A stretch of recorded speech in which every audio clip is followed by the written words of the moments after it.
آگے اللہ تعالیٰ نے فرمایا فی ایام معلومات، یہ دن معلوم ہے بتا دیے گئے، اعلیٰ مال رزقہم، جو اللہ تعالیٰ نے تمہیں رزق دیا ہے، قربانی کا گوشت جو ملتا ہے ہمارے کھانے کے لیے رزق ہے، معلوم ہے یعنی بتا دیے، یہ حدیث کی جو اشارہ ہے بتا دیے، اللہ کی قسم ذات ہے۔ ہاں جی، اس سے یہ بات ہمیں سمجھ میں آتی ہے اور یہ ہمیں بتایا بھی گیا، لیکن اپنی عقل سے بندہ سوچتا ہے کہ ہمیں نماز، قرآن میں بار بار نماز پڑھنے کا حکم، لیکن نماز کیسے پڑھنی، کب پڑھنی کی چیز رکھتے ہیں، حدیث بتاتی ہیں۔ بعض لوگ یہ عقیدہ رکھتے ہیں نا ہمارے لیے قرآن ہی کافی ہے، جی قرآن بالکل صحیح ہے، حدیثوں کا تو پتہ ہی نہیں صحیح ہے کہ نہیں ہے۔ جو اللہ تعالیٰ نے تمہیں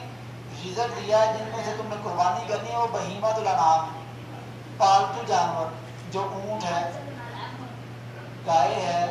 بکرا ہے، دمبا ہے، چھترا ہے، لیلا ہے، جو بھی ہم ان کے نام لیتے ہیں، پہاڑی بکرا ہو، فلانا بکرا ہو، یعنی وہی نسل ہے۔ تو یہ 3 طرح کی یعنی قسمیں ہیں جن میں سے ہم قربانی کر سکتے ہیں، عید کی بھی اور حج کی بھی۔